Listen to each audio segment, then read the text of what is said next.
दोस्तों कहानी शुरू होती है और हमें बताया जाता है कि सदियों पहले लापतागंज नाम का एक किंगडम हुआ करता था, जिसका राजकुमार था ये चिरकुट पीटर पनौती, जो उनके राज्य की एक बकरी चलाने वाली लड़की मारिया मरवाले से बहुत प्यार करता था और उससे शादी करना चाहता था। वो मारिया से कहता है कि मेरी जान, आज मैं अपनी माँ को बता दूंगा कि मैं सिर्फ तुमसे शादी करना चाहता हूँ। मारिया कहती है लेकिन तुम्हारी माँ को मैं बिल्कुल पसंद नहीं। वो कहता है कि मुझे इससे कोई फर्क नहीं पड़ता, आज शाम को हम शादी कर रहे हैं और कल से तुम लापतागंज की नई रानी बनोगी। जो कहकर वो उसे शादी करने के लिए चर्च में ले जाने लगता है, लेकिन तभी महारानी के आदेश पर उसके सिपाही मारिया मरवाले को पकड़ लेते हैं। पीटर पनौती उनसे लड़ाई करता है और मारिया को उनसे बचा लेता है, लेकिन तभी वहाँ पर महारानी बबली बदमाश आती है और पीटर पनौती से कहती है कि ये लड़की तुम्हारे टाइप की नहीं है, एक बार मेरे साथ राज्य वापस तो चलो, वहाँ इससे भी खूबसूरत लड़कियां तुमसे अपनी मरवाने को तैयार बैठी हैं। पीटर कहता है लेकिन मुझे मारिया से ही शादी करनी है। बबली बदमाश कहती है कि ठीक है अगर तुम यही चाहते हो तो, लेकिन शादी से पहले इस लड़की को हमारा खानदानी नेकलेस पहनना होगा।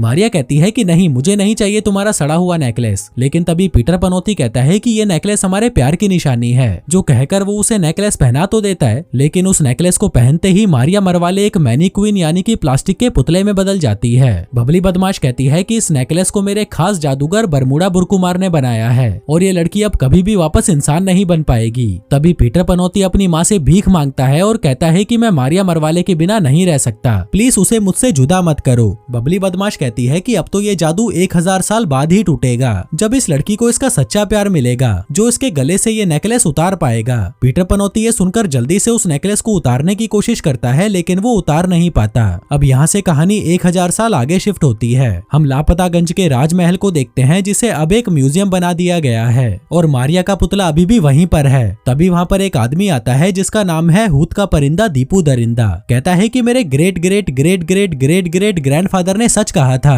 कि 1000 साल बाद जब इस लड़की को इसका सच्चा प्यार यानी कि मैं मिलूंगा तो ये फिर से जिंदा हो जाएगी, और जो काम मेरा वो ग्रेट ग्रैंडफादर नहीं कर सका वो मैं करूंगा, यानी तुमसे शादी करना। तभी सीन शिफ्ट होता है और कुछ दिनों बाद हम बबलू बोशिया नाम के एक लड़के को देखते हैं जो अपने काम पर जाने के लिए लेट हो रहा था। दरअसल वो कुछ दिनों पहले ही ग्रेजुएट हुआ था और सोच रहा था कि उसे एक मल्टीनेशनल कंपनी में एक अच्छी पोजीशन पर जॉब मिलेगी, लेकिन ऐसा कुछ भी नहीं होता और उसे एक मॉल में साफ सफाई करने का काम मिलता है। इसके बाद हम मॉल के मैनेजर विलियम को देखते हैं, जो कि एक नंबर का खड़ूस आदमी होता है और हर किसी पर अपनी पोजीशन का रौब झाड़ता रहता है, जिसमें वो एक एम्प्लॉय दुर्गेश दल्ले को इस बात पर काम से निकाल देता है क्योंकि उसने गलती से एक पुतला नीचे गिरा दिया था। इसी बीच बबलू बोशिया वहाँ पर आता है और कहता है कि मेरा नाम है बबलू बोशिया और मैं यहाँ पर क्लीनिंग डिपार्टमेंट में नया ट्रेनी हूँ। विलियम कहता है कि हमारे यहाँ पर इसको सफाई वाला कहते हैं और तुम भी एक सफाई वाले ही हो। जिसके बाद वो उसे वहाँ पर काम करने वाले एक आदमी काली रसमलाई से मिलवाता है, जिसके नाम से पता चलता है कि ये एक मीठा है और उसे संतरों से ज्यादा गन्नों में इंटरेस्ट है। विलियम उसे कहता है कि इससे मिलो, ये है बबलू बोशिया और आज से ये तुम्हारा नया असिस्टेंट है। काली रसमलाई पूछता है कि दुर्गेश दल्ले का क्या हुआ। वो कहता है कि मैंने उसे काम से निकाल दिया। विलियम कहता है कि देख रसमलाई, कल लापतागंज से हूत का परिंदा दीपू दरिंदा यहाँ पर आने वाला है और उसके स्वागत में हम एक म्यूजिकल शो करने जा रहे हैं, इसलिए तुम ध्यान रखना कि शो अच्छा होना चाहिए, क्योंकि दीपू दरिंदा बहुत ज्यादा पैसे वाला आदमी है और अगर उसे हमारा शो पसंद आया तो वो हमारी कंपनी में इन्वेस्टर भी बन सकता है। जो कहकर वो वहाँ से चला जाता है। इसके बाद हम देखते हैं कि लापतागंज से मारिया मरवाले के पुतले को इस मॉल में लाया जा रहा था ताकि इसको देखने के लिए सभी लोग बीवली गिंड हो जाएं। बबलू बोशिया पूछता है कि इस पुतले में ऐसा क्या खास है, जिस पर काली रसमलाई बताता है कि वो पुतला शापित है और ऐसा कहा जाता है कि 1000 साल बाद जब इसे इसका सच्चा प्यार मिलेगा तो ये पुतला फिर से जिंदा हो जाएगा, इसलिए अमेरिका के लोग इसको देखने के लिए पागल हो रखे हैं। जिसके बाद वो उस पुतले को खुद रिसीव करने जाते हैं ताकि कोई गड़बड़ी ना हो और वो पुतला टाइम पर मॉल में पहुंच जाए। लेकिन तभी वो देखते हैं कि जिस ट्रक से पुतले को लाया जा रहा था उसका एक्सीडेंट हो गया है और तभी वो पुतला उस ट्रक से सीधा नदी में गिर जाता है। वहीं ये देखकर बबलू बोशिया जल्दी से नदी में कूदता है और उस पुतले को बाहर निकालता है। कहता है कि भीड़ के लिंड, मुझे तो लगा था कि ये कोई लड़की होगी पर ये तो मैनीक्वीन निकली। इस पुतले के लिए मैंने अपना कच्छा गीला किया। तभी एक आदमी माइक कहता है कि ये जादुई और नायाब पुतला है और हमें इसी नायाब पुतले की रक्षा करने के लिए दीपू दरिंदे ने यहाँ पर भेजा है। वहीं काली रसमलाई कहता है कि अगर तुम लोगों की ये बकचोदियां हो गई हो तो हम इसे मॉल ले जाएं। जो कहकर वो दोनों उस पुतले को गाड़ी में पटकते हैं और वहाँ से मॉल की तरफ जाने लगते हैं। इसी बीच बबलू बोशिया जब उस पुतले के नेकलेस को छूता है तभी वो लड़की जिंदा हो जाती है और ऐसे मजे लेने लगती है जैसे कोई उसकी गुफा में उंगली कर रहा हो। दूसरी तरफ उन तीनों चूतियों को याद आता है कि उन्हें तो पुतले की रखवाली करनी थी, इसलिए वो जल्दी से एक कचरे के ट्रक से लिफ्ट मांगते हैं, लेकिन उस ट्रक को दो हफ्सी औरतें चला रही थी जिनकी उन तीनों गबरू जवानों को देखकर कच्ची गीली हो जाती हैं तो वो उन्हें मॉल तक छोड़ने की बजाय अपने ट्रक में डाल देती हैं ताकि बाद में वो उनसे अपनी पिंकी बजवा सकें। उधर मॉल में हम एंडी नाम के एक सिक्योरिटी गार्ड को देखते हैं जो इस डेजी नाम की लड़की के पीछे कुत्तों की तरह पड़ा हुआ था और उसकी पिंकी बजाना चाहता था, लेकिन डेजी उसे मुंह पर ही मना कर देती है और कहती है कि तुमसे अपनी बजवाने से अच्छा तो मेरी गुफा बंजर ही सही है, जो कहकर वो वहाँ से चली जाती है। तभी वो तीनों ढक्कन भी उस मॉल में पहुंच जाते हैं और डेजी से पूछते हैं कि क्या तुमने उस जादुई मैनीक्वीन को कहीं देखा है। वो कहती है कि नहीं, पर अगर तुम चाहो तो मैं तुम्हारे लिए वो गुड़िया बन सकती हूँ और तुम तीनों मेरी जब तक बजाना चाहो बजा लो। वहीं दूसरी तरफ हम बबलू बोशिया को देखते हैं जो उस लड़की के पुतले के पास आता है और कहता है कि काश अगर तुम जिंदा होती तो मैं तुम्हारे खेत में दिन रात मजदूरी करता, जो कहकर वो उस पुतले को किस करने लगता है। इसी बीच उसका ध्यान उसके गले के नेकलेस पर जाता है तो वह उसे उतार लेता है, पर तभी वो मैनीक्वीन जिंदा हो जाती है और कहती है कि मेरी जान कैसे हो तुम, जो सुनकर बबलू बोशिया की फट जाती है। कहता है कि तुम जिंदा कैसे हो गई। मारिया कहती है कि मेरे राजकुमार देखो मैं तुम्हारे पास वापस आ गई। बबलू बोशिया कहता है कि कौन सा राजकुमार, शायद ये सब उस नदी के पानी की वजह से हुआ है। मारिया कहती है कि मेरे पीटर पनौती शायद तुम अपनी याददाश्त भूल चुके हो, मैं हूँ तुम्हारी प्रेमिका माया मरवाले। बबलू बोशिया कहता है लेकिन मैं तो तुम्हें जानता ही नहीं हूँ। मारिया कहती है कि अभी कुछ देर पहले तो हम दोनों शादी करने वाले थे, तुम मुझे भगाकर अपने राज्य लापतागंज ले जा रहे थे, लेकिन रास्ते में हमें तुम्हारी माँ के सिपाहियों ने पकड़ लिया था। वहीं ये सुनकर बबलू बोशिया कहता है मतलब वो कहानी सच है। वो पूछती है कि कौन सी कहानी। बबलू कहता है कि तुम्हें श्राप मिला था और तुम 1000 साल से पुतला बनी हुई थी। मारिया ये सुनकर हंसने लगती है और कहती है कि तुम मजाक अच्छा कर लेते हो। वो कहता है कि मैं मजाक नहीं कर रहा, ये 20वीं सदी है। मारिया कहती है कि ऐसा नहीं हो सकता। बबलू कहता है कि अच्छा तो बताओ ये क्या है। वो कहती है कि ये जूते हैं। बबलू कहता है कि फिर ये बताओ ये क्या है। मारिया कहती है कि ये मुझे नहीं पता। तभी बबलू जैसे ही उसे चालू करता है मारिया उसे देखकर बेहोश हो जाती है। फिर थोड़ी देर बाद जब उसे होश आता है तब बबलू बोशिया उसे बताता है कि मैं पीटर पनौती नहीं हूँ, मेरा नाम बबलू बोशिया है और मैं कोई राजकुमार भी नहीं हूँ। मारिया कहती है कि मुझे इससे कोई फर्क नहीं पड़ता, मैं तुमसे प्यार करती हूँ और मरते दम तक करती रहूंगी। तभी दीपू दरिंदे के आदमी उस पुतले को ढूंढते हुए वहाँ तक पहुँच जाते हैं, जिनको देखकर मारिया मरवाले वापस पुतला बनने का नाटक करने लगती है। जेरमी कहता है कि शुक्र है ये सही सलामत है, वरना दीपू दरिंदा तो हमारे पिछवाड़े में बम्बू डाल देता। तभी बबलू बोशिया उन्हें कहता है कि अब तुम्हें यहाँ से जाना होगा क्योंकि बहुत रात हो चुकी है और मुझे ये जगह लॉक करनी है, जो सुनकर वो तीनों वहाँ से चले जाते हैं। तभी मारिया पूछती है कि ये तीनों कौन थे।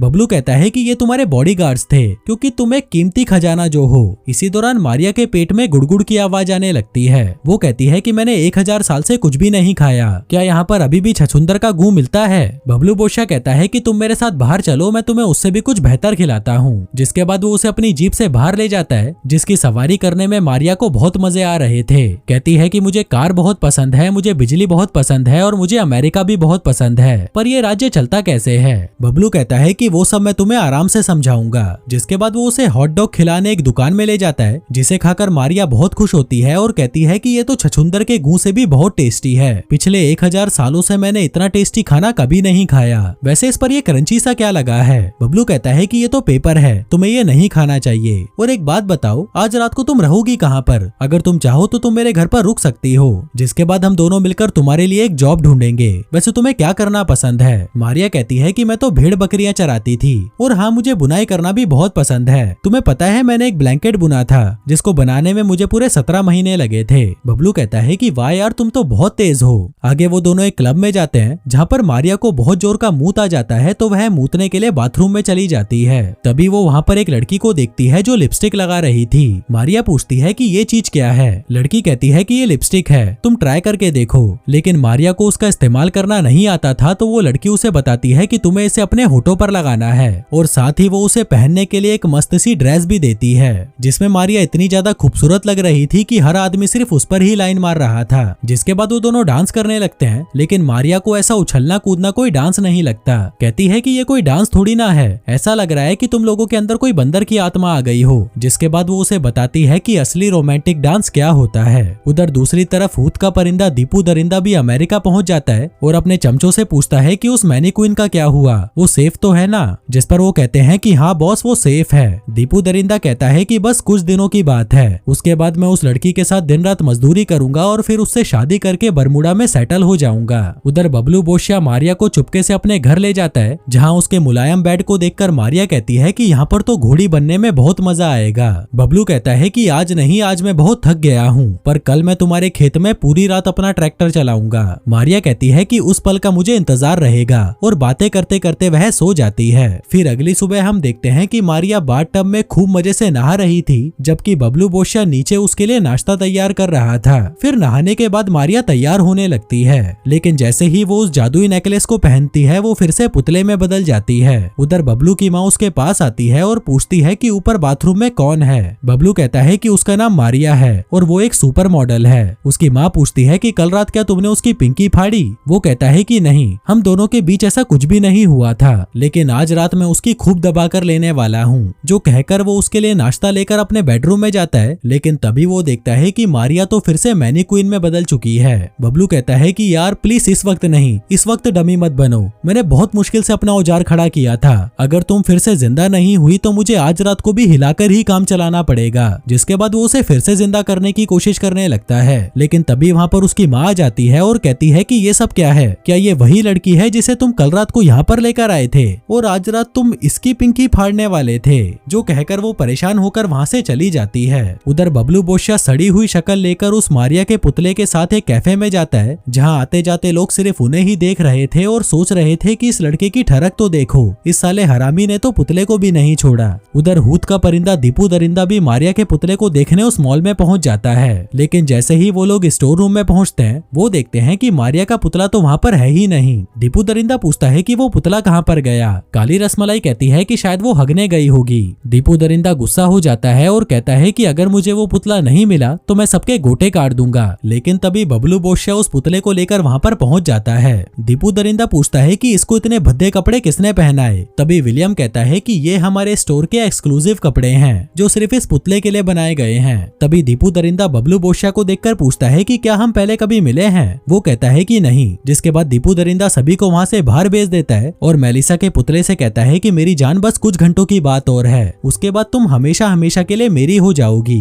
फिर उन सभी के वहाँ से जाने के बाद काली रसमलाई मारिया के पुतले के पास आता है और कहता है कि ये खूबसूरत नेकलेस इस पुतले के गले में क्या कर रहा है, जबकि इसे तो मेरे गले में होना चाहिए। जो कहकर वो उसके गले में से नेकलेस निकाल लेता है, जिससे मारिया फिर से जिंदा हो जाती है। अब काली रसमलाई जैसे ही उस नेकलेस को अपने गले में पहनता है वो पुतला बन जाता है और मारिया मरवाले चुपचाप वहाँ से निकल जाती है। दूसरी तरफ हम दीपू दरिंदे के चमचों को देखते हैं जो अपने लिए शॉपिंग कर रहे थे, पर तभी दीपू दरिंदा उनके पास आता है और कहता है कि भीसड़ी वालों यहाँ पर क्या अपनी गाइंड मरवाने आए हो? चुपचाप उस पुतले के पास जाओ और उस पर निगरानी रखो। जिसके बाद वो तीनों जैसे ही स्टोर रूम में पहुंचते हैं वो देखते हैं कि मारिया का पुतला गायब है और काली रसमलाई खुद पुतला बन के खड़ा है। तभी जेरेमी उसके गले से वो नेकलेस निकाल लेता है जिससे वो फिर से इंसान बन जाता है। जिसके बाद वो तीनों उसे कहते हैं कि भीसड़ी के ये प्रॉपर्टी दीपू दरिंदे की है और आज के बाद इसे छूने की कोशिश भी मत करना। पर तभी वो नोटिस करते हैं कि नेकलेस तो यहीं पर है पर मारिया का पुतला गायब है, जिसका मतलब है कि वो कहानी सच है और अब हमें कैसे भी करके मारिया को ढूंढना होगा। तभी काली रसमलाई के पास बबलू आता है और उससे पूछता है कि क्या हुआ। कालिया कहता है कि शायद वो कहानी असली है और मारिया सच में जिंदा हो गई है, लेकिन इससे पहले कि वो तीनों मुस्टंडे उसे पकड़े हमें उसे बचाना होगा। वहीं दूसरी तरफ जेरेमी देखता है कि भीड़ के लिंड ये तो मारिया है और ये साली जिंदा कैसे हो गई। तभी मारिया भी उन्हें देख लेती है और उनसे डरकर भागने लगती है। वहीं वो तीनों भी उसका पीछा करते हैं, लेकिन उनसे बच बचाकर मारिया एक पार्लर में जाती है और पार्लर वाली से कहती है कि क्या तुम मेरा लुक बदल सकती हो। जिसके बाद वो लोग उसे पूरी तरह बदलकर एक मॉडर्न लड़की बना देते हैं ताकि उसे कोई पहचान ना पाए। दूसरी तरफ दीपू दरिंदे को पता चल जाता है कि बबलू बोशिया और कोई नहीं बल्कि राजकुमार पीटर पनौती है, इसलिए वो उसे जान से मारने की कोशिश करने लगता है। लेकिन बबलू बोशिया उसके हर वार से बचता जा रहा था, इसलिए वो अपने मुस्टंडों को बबलू को पकड़ने का आदेश देता है। उधर मारिया भी बबलू को देख लेती है और उसकी मदद करने के लिए एक टॉय कार लेकर उसके पीछे आती है। बबलू जल्दी से उस पर बैठ जाता है और वो दोनों मुस्टंडों से बचते हुए वहाँ से भागने की कोशिश करने लगते हैं। पर तभी बबलू बोशिया किसी चीज से टकराकर नीचे गिर जाता है और मारिया उस टॉय कार को लेकर निकल जाती है। बबलू उसके पीछे पीछे जाता है और देखता है कि मारिया उसके घर पहुंच गई है और उसके कमरे में बैठकर पॉपकॉर्न खाते हुए टीवी देख रही है। बबलू उसके पास आता है और कहता है कि हमें अभी यहाँ से निकलना होगा, वो लोग कभी भी यहाँ पर आ सकते हैं। और तभी वो देखते हैं कि दीपू दरिंदा विलियम और पूरी पुलिस फोर्स को लेकर वहाँ पर पहुंच जाता है।